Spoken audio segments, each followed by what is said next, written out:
I want to start this next video, but I'm thinking I should go ahead and tackle the elephant in the room. You know what that means? You know what that saying goes? The obvious. Point out the obvious. Obvious questions, obvious concerns. Oh my God, my face is itching like crazy. Yeah, I don't like hair on my face. It's too much. When you see me with a lot of hair on my face, that's because something going wrong. I'm stressing, worrying, or somebody got me tripping. That's not what I keep. Speaking of what I do and don't do, my characteristics, I would think that y'all would know me a little bit by now. There are a couple of things that there's a lot of things I've done that I'm not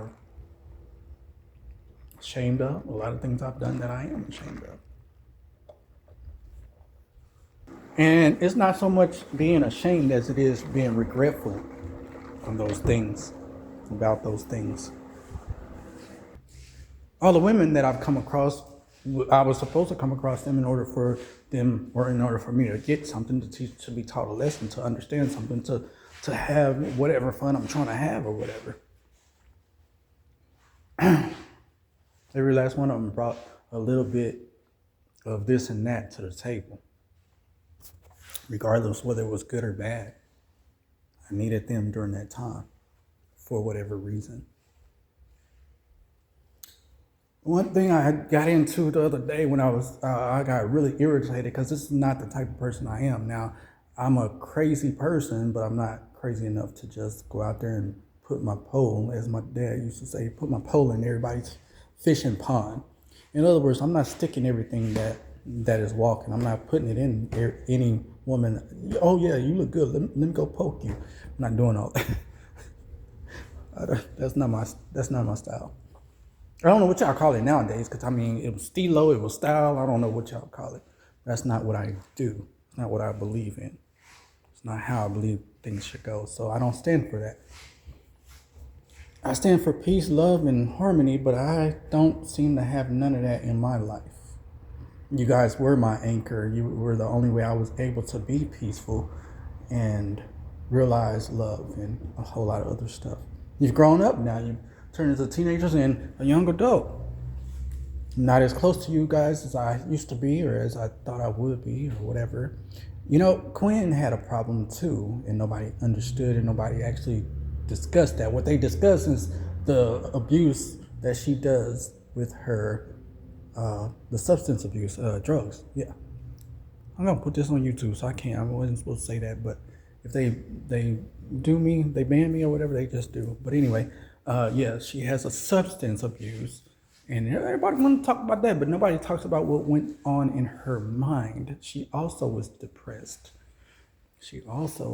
Now, she didn't talk to me about it because I wasn't one of her favorite people, you know? She was just telling me what my baby mama was doing behind my back, because she was messy.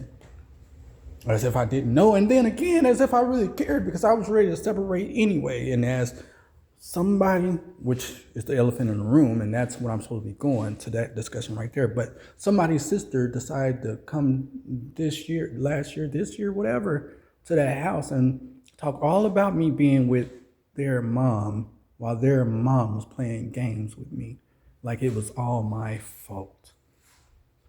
Same thing that men do. They'll tell you, you should have chose a better baby daddy. You should have chose a better man than that.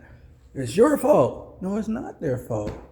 How can y'all blame people for, okay, so they stayed there for a long time. Dang, they was in love and they didn't know how to shake it. You're supposed to be there to support them, not talk down on them, not make them feel worse than what they already feel. In any situation, and that includes mental health. That includes anything that's related to that person not feeling like they, whatever, not feeling their best. I've had suicide thoughts many a times. I'm not supposed to say that because I'm on YouTube. I forgot. My bad. I've had bad thoughts for a long time. Part of my depression. I fight with it a lot. At the end of the day, I'm not really gonna do nothing to hurt myself, although I don't mind anybody else doing it.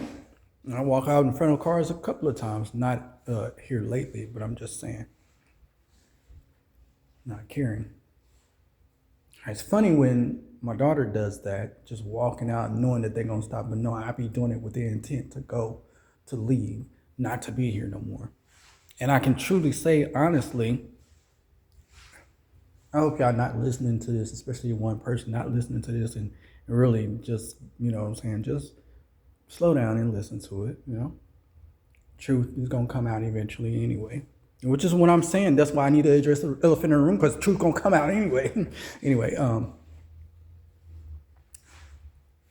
for a long time I haven't wanted to be here. I've been wanting to leave for a long time. My life is nothing like what I thought it would be, thought it should be, and it all goes back to my childhood because I never took the time to heal or get help. So I'm suffering and I'm going through it all the time. Depression, stress, anger. I'm so afraid that if I let myself get angry enough, I will never be as nice, kind-hearted, and as soft as I am. Never. And that's gonna be another type of me. Only people who can get me back to me being me is those who genuinely love me and I love them. You know? And you can't come to me talking about Bible scriptures and everything that I expect you to say. You gotta say something that you really feel. And I have to feel it too. Because at the end of the day, it's an emotional connection that brings me to people. The elephant in the room. Let's talk about it.